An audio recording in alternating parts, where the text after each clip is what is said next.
Hello, friends. It's your girl, Lizzie Morris, and welcome back to the Woman's Advocate podcast. I'm super excited to talk to you guys today because, I'm always excited. I love y'all. I appreciate you. And I just want to say, if you're a listener and you ever want to reach out to me on my socials and let me know what you think of the podcast, if you have questions, topics you want me to cover, just have a discussion as friends, as people, as women, I would love to hear from y'all. So feel free to go to my socials. They're always in the show notes. It's at the Lizzie Morris, Lizzie with a Y.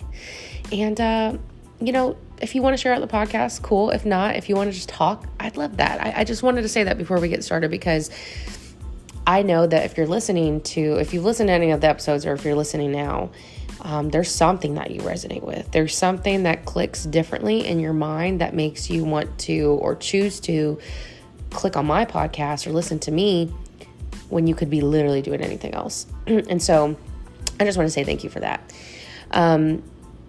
What I want to talk about in this episode is, my chest has been hurting. My chest has been hurting thinking about this, but we just have to talk it through, okay? So I want to talk about ending generational patterns and cycles and trauma and all these things by taking action and having self-awareness and being honest with yourself. So I don't know if you struggle with something. It might be food. It might be alcohol. It could be other controlled substances. It could be porn. There's a lot of things that people struggle with, probably things that we could literally never even think of because it's just not in our scope of reality. But I know most people have something, and whether it's extreme and it's literally destroyed your life and destroyed your family and you no longer with your kids, or you're homeless, or maybe you have a really great stable life, but I don't know. I can't think of all these what ifs, but maybe you have something that nobody knows about, but is literally killing you every day. Okay. Which is what I was going through. Hello, I'm Lizzie, and I'm a addict of sorts, I guess, should you say. I don't want to say just straight alcoholic, because I went to my first AA meeting last night. If you don't see it on my Facebook, I posted it there, but that's how you enter the meetings. And I'm actually going to go to an NA meeting tonight, which is Narcotics Anonymous, because after talking to a couple of people, and even I had mentioned this at the AA meeting last night, I cried the whole time. I cried on the way there to the AA meeting. I cried the whole time there just because I knew that I've had this self-awareness around my addictive personality and just a lot of the patterns I've had. But sometimes it takes having a pattern show up so many times where then you are okay, yeah, this is a pattern, and it actually isn't okay.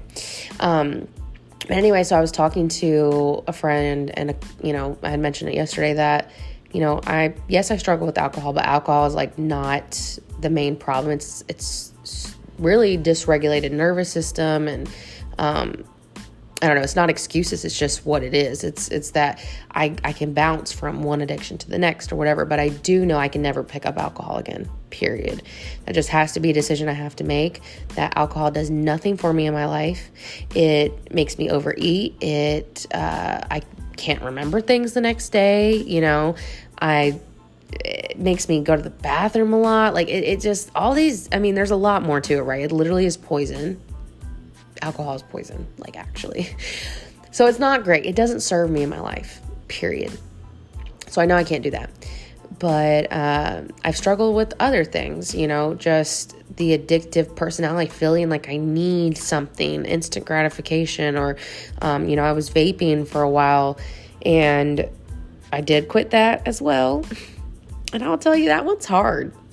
That one is actually, I wouldn't say harder than the alcohol. I would just because I feel like I could totally live without alcohol, right? I could live without both.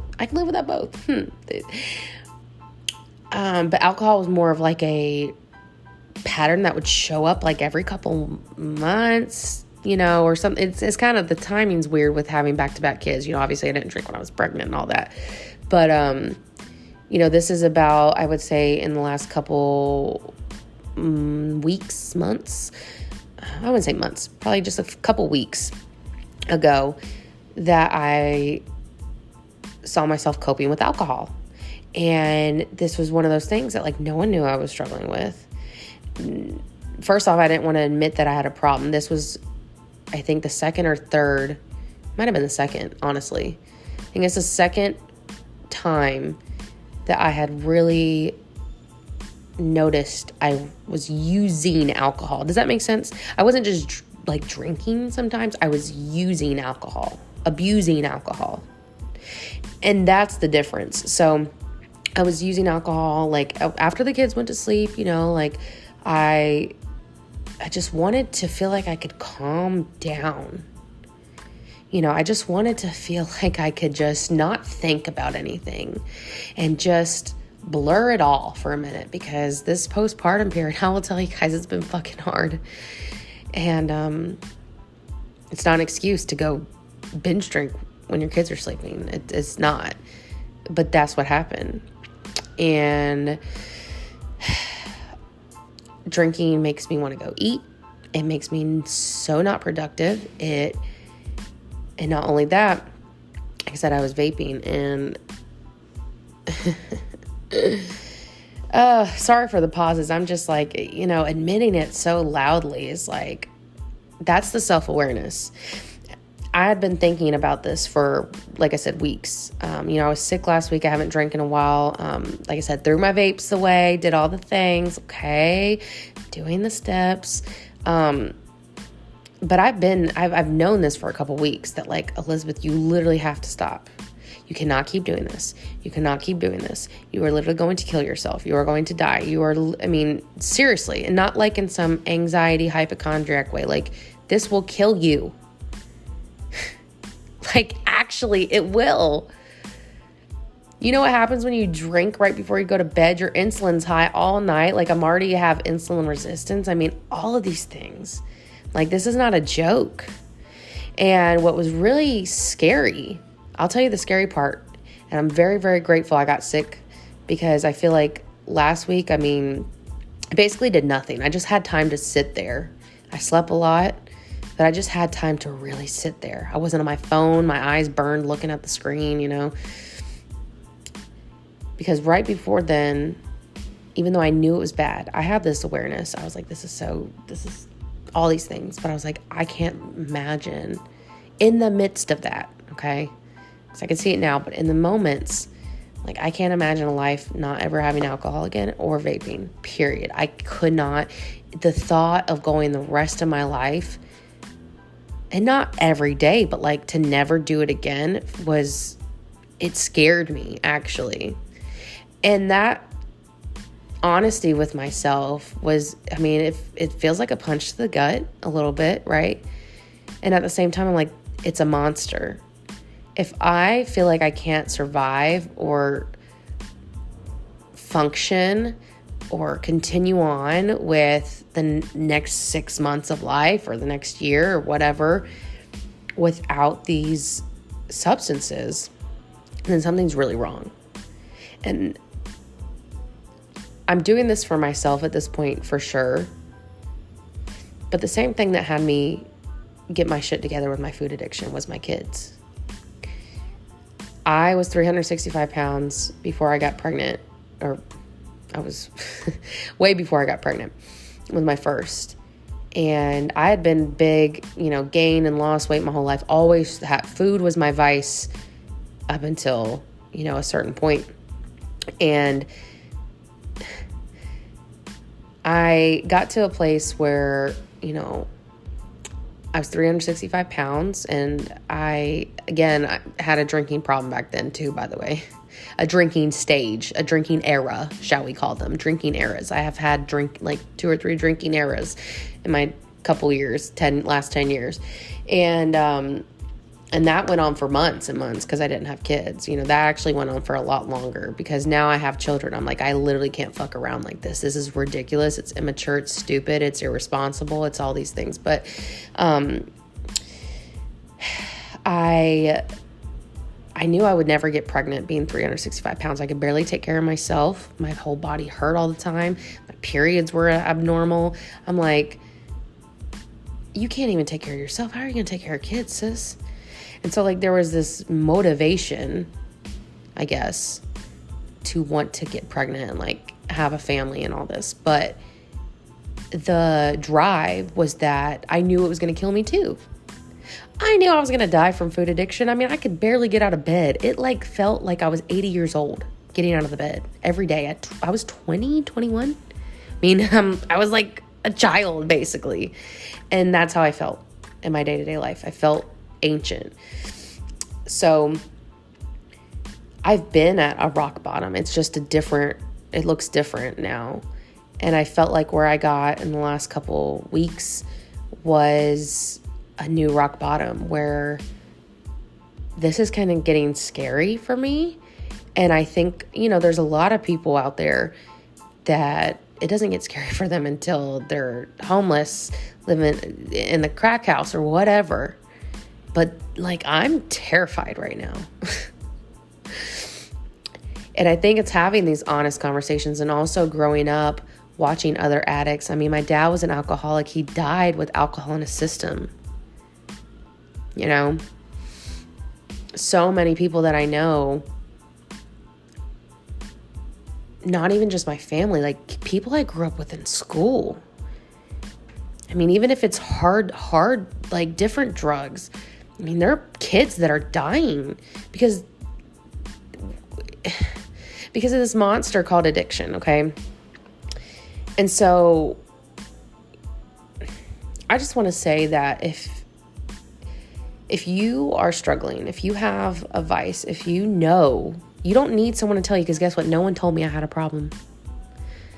Even if people thought it, even if maybe there are people in my family or friends or whoever that like have thought it, I'm sure they've thought it. But no one has been like, Elizabeth, I think you really got to stop. Because guess what? I was doing it very privately, doing it very secretly by myself,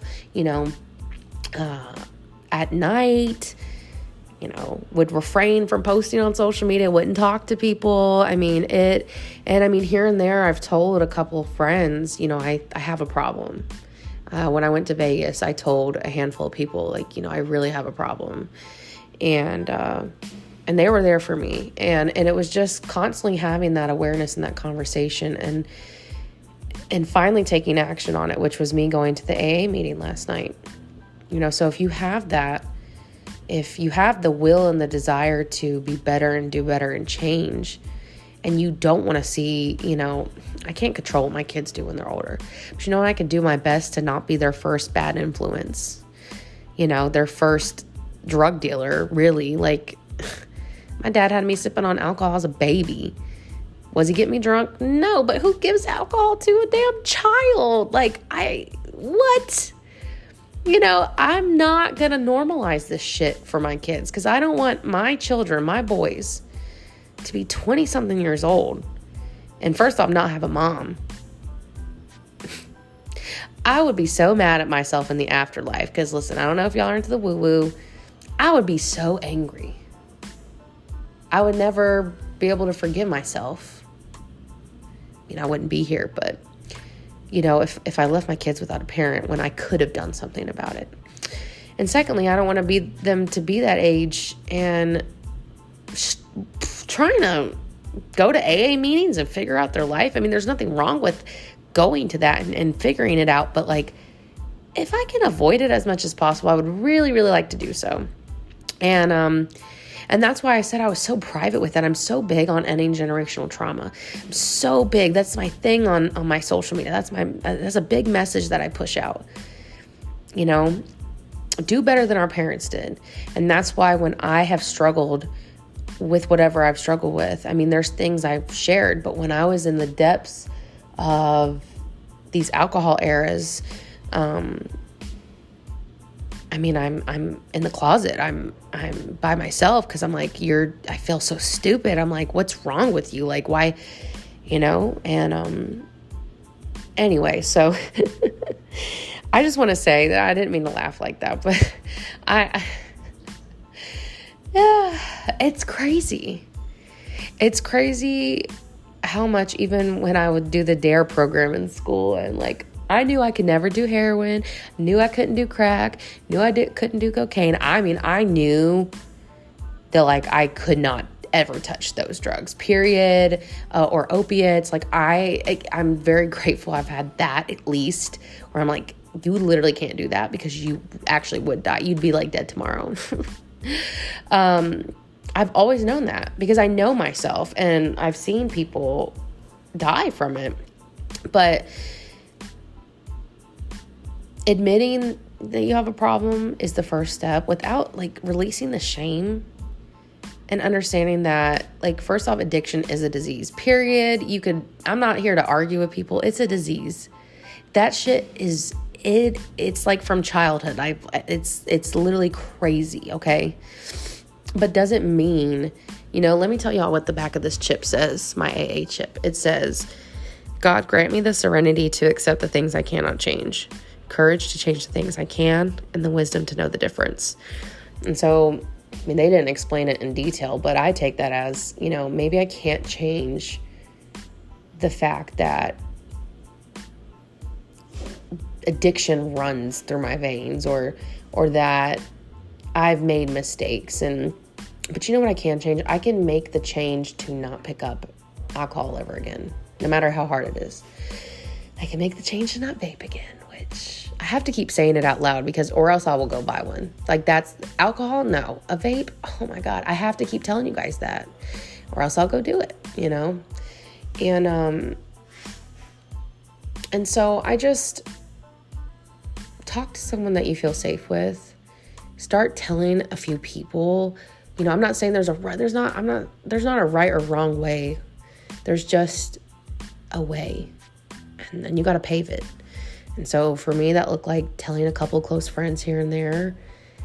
And I don't think people understood the depth of it, which is why no one was like, oh, Lizzie, maybe you really have a problem. Because they probably were hearing me say, yeah, I have a problem with alcohol. And they're probably looking at me like, huh? You have a problem with alcohol? Really? But tell people that you really trust and go to a damn AA meeting or an NA meeting. Just go see what it's about. See what they have to say. Try a program. Try to surround yourself with people. And someone had said that yesterday, that you got to surround yourself with the winners. And that looks different for people, obviously. The winners in my case are people that are sober, that want to change their life, that are done making excuses for why addiction can just take over everything. It's a monster that it's like a dragon I'm willing to tame.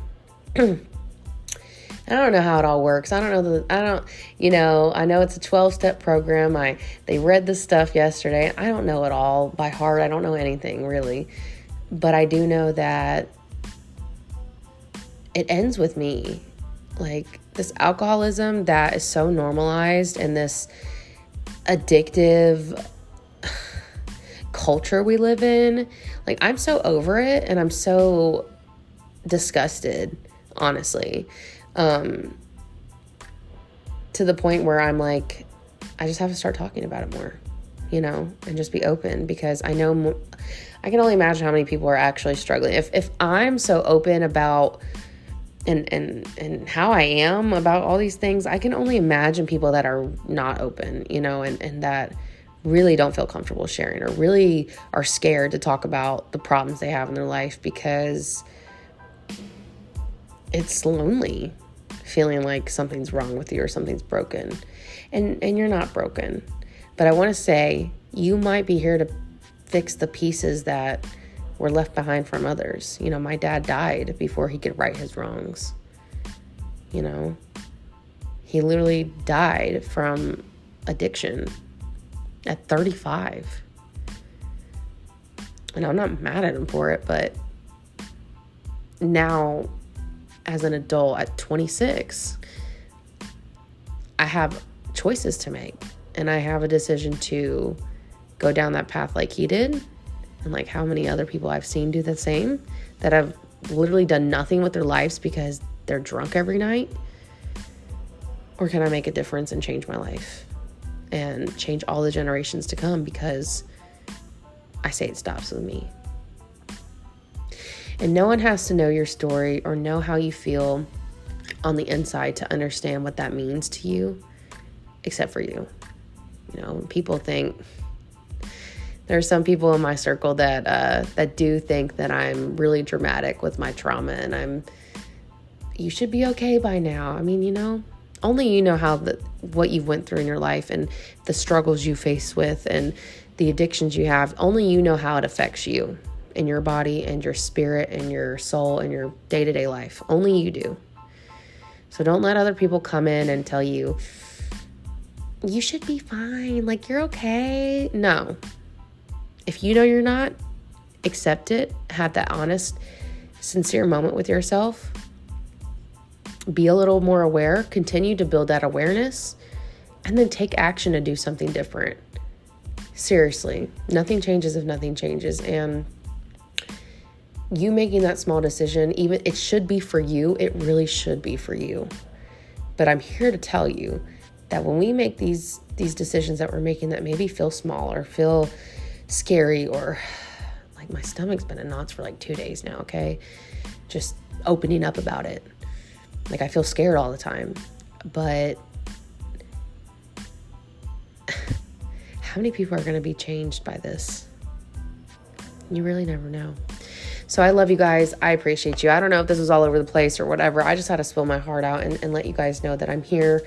One thing I really like to say is that I am an honest person. Even if there's things I don't share, what I share is my heart. And this is where I'm starting with this sobriety